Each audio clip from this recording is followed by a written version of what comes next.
In today's video, I'm going to be showing you the one sneaky trick that cryptocurrency traders hate.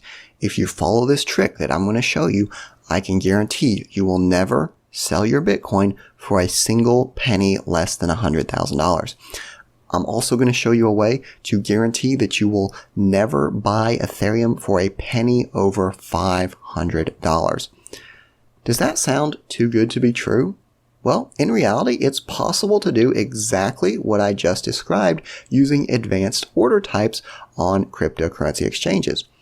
As with all things that sound too good to be true, though, the details matter, and there's some important catches and considerations that you need to be aware of.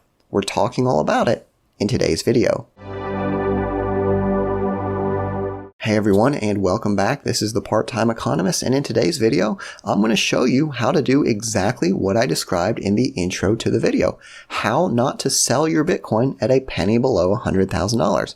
But as you probably noticed from the huge smile on my face, there's some details and considerations that make this not necessarily as good of an idea as it sounds. We'll be talking all about that, but before we get into it, I want to be very clear. This is not financial advice.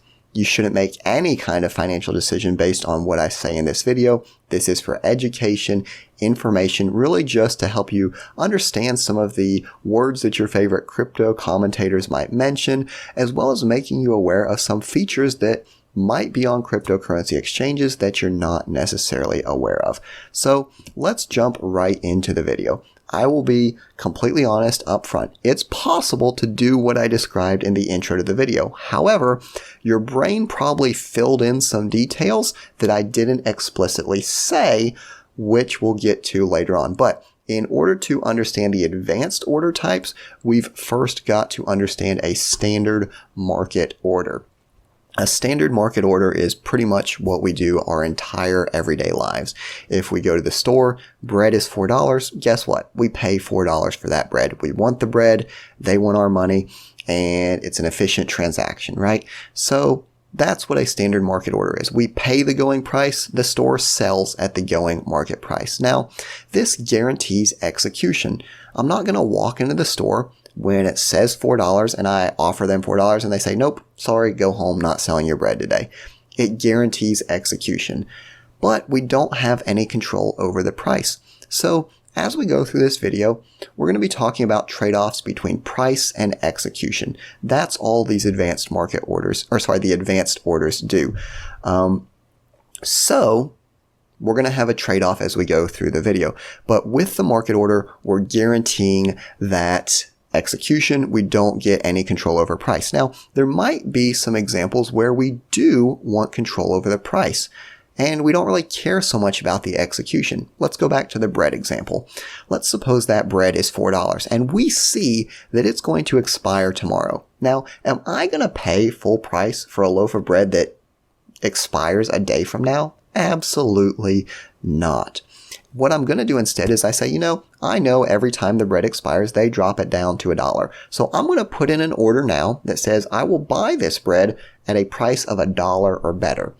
Now, if the bread drops to $1, boom, I get it. I don't get it right now, right? I have to wait for the price to drop. But once it does, I've guaranteed the price that I purchase at.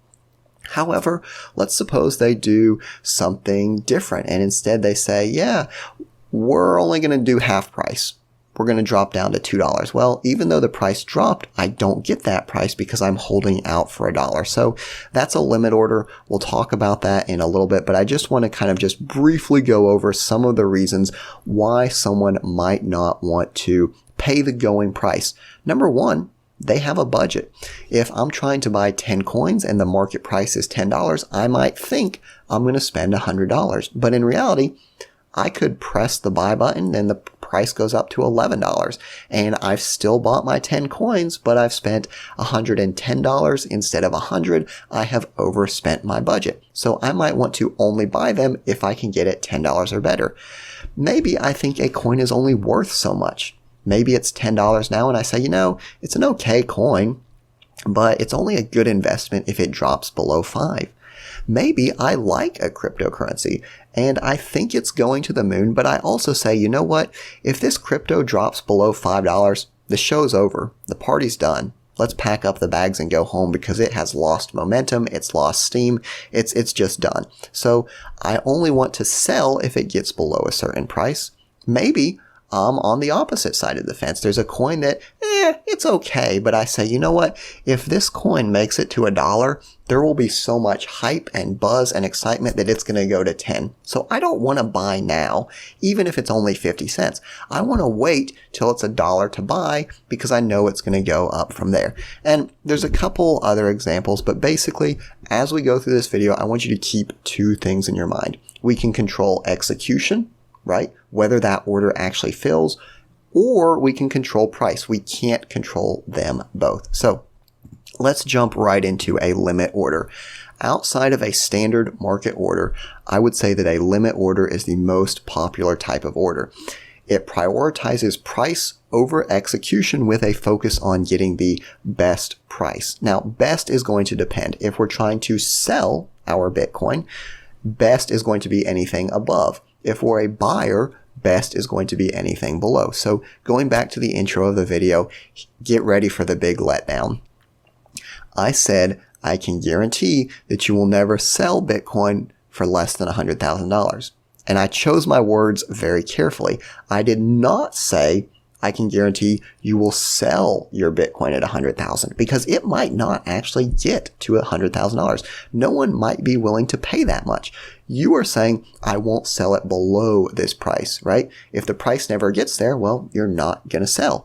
So sorry for the big letdown there, but limit orders can still be very useful because they say, hey, if I can't buy at this price or better, it's not worth it, right?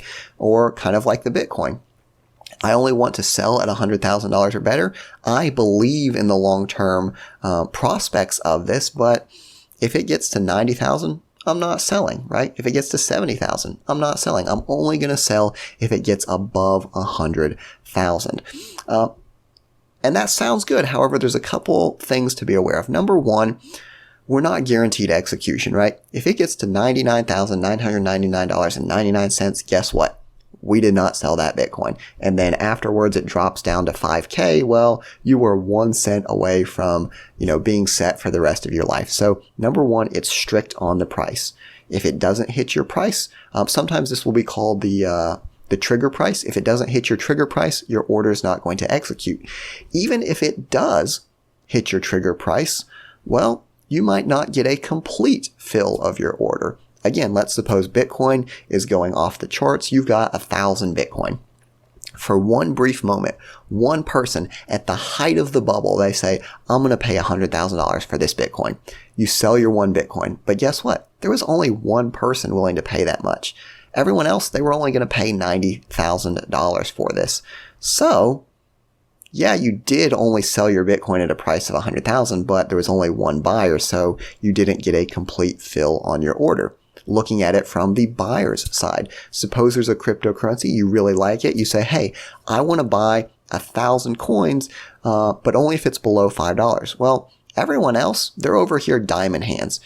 They're saying, hey, I'm only selling for $10. There's one person. They're on some rough times, or they just don't like the project. They say, hey, I'm going to sell 10 coins at $5. Just take it off my hands. You get those those coins for $5, but there's no other sellers at that price. So you only get a partial fill on your order. Now, if we think of limit orders as getting us the best price, a stop order is kind of counterintuitive. You're essentially guaranteeing that you buy high and sell low. And it doesn't make sense at first till you think about it. They're typically called stop loss orders because they're kind of protecting us from downward movement traditionally, although they have other uses. So I'll give the most intuitive example first. Let's suppose there's a cryptocurrency you really like. Right now it's $10 and you think it's going to go up, but hey, I've seen a lot of cryptocurrency projects before. If they drop 90%, they're pretty much done. They're pretty much over with. So you say, here's what I want to do. I want to hold on to this cryptocurrency, but if it drops to $1, I want to sell everything, right? And you're probably thinking, that doesn't make any sense. Why wouldn't you just sell it now when it's not $1? The reason is because you hope it goes up, right? But you also know if it goes to a certain price, it's going to crash further, right? So that is kind of called a stop loss order. You're stopping yourself from losing more. This is something you'll definitely hear a lot of crypto traders talking about because they'll enter a trade with the expectation of profit, but they will want to stop their losses at a certain amount. So they'll say, hey, I only want to take a max 5% loss on this trade. If I lose 5% or more, sell me out. I'll reevaluate. I'll try to get into another position. You can also do stop orders to buy into a cryptocurrency. And again, it doesn't make sense till you think about it. Let's suppose there's a specific cryptocurrency and their goal is hitting a price of $1. Right now, they're just fractions of a cent.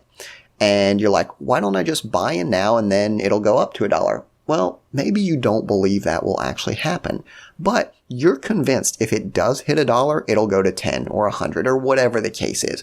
So you say, hey, it's not a good deal now. I want to buy in only if it gets to $1 because I know after it hits $1, it's going to go up more from there. So stop orders are, kind of counterintuitive until you think about what they're trying to accomplish. Like I said, the vast majority, I would say, are the stop loss orders. People trying to say, hey, if it gets below something, just cut my losses. I'll fight another day, so to speak. Now, with a standard stop order, once your trigger point is hit, right? So if I'm trying to buy into this coin that's $1, if it hits $1, I'm going to buy in at whatever the market price is, right? Maybe it goes up to $2, maybe it goes down to 90 cents. Once my trigger is hit, I'm saying, hey, this is when I want the order to start. I'm not actually caring about the execution price, right? Generally, we would expect it to be close, but we're not specifically mandating that. Now, in order to mandate that, we do have something known as a stop limit, which is a stop loss order, but with an additional consideration. With a stop limit order, we're saying, hey, if it gets to a certain price, we do want to sell, right? So let's suppose I have my Bitcoin, it's 20,000. I say, hey, if it gets below 10,000, I want to sell out, right? That's a stop loss. Stop loss is going to say, hey, it hit 10,000, we're selling everything. The price might drop from 10,000 down to 1,000, right? It's not likely, but just for the example, pretend. Once it hits that trigger point, we don't know what we'll actually be able to sell it at. A stop limit order says, hey, once this trigger point is hit, I want you to start selling, but only at a given price or better. So Bitcoin hits 5,000 or 1,000, I think I said, let's say 10,000. Bitcoin hits 10,000, I want to sell, but I only want to sell if I can get above 5K, right? So I'm saying, hey, once it hits this price, I want you to sell, but if I can't get at least 5K for it, I'm just going to hold on to it. It's not even worth my while to sell. Kind of the same with the stop limit on the upside. If we're a buyer, we're saying, hey, this cryptocurrency, once it hits $1, it's going to go to the moon. A standard stop order would say, hey, once it hits $1, buy me 1,000,000 coins. But again, if the price goes up to $500 per coin, we're paying $500 per coin.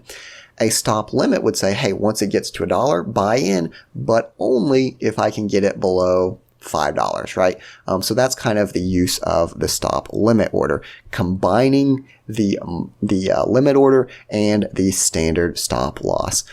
A couple other options that can be used in conjunction with these different order types are timing options. So when you put in a standard order, most of the times it's a day order. It's good for the trading session. Now, keep in mind, this is going to be crypto exchange specific. Different ones are going to define these differently. So make sure you understand what exchange you're working on if you're trying to do this for actual trading.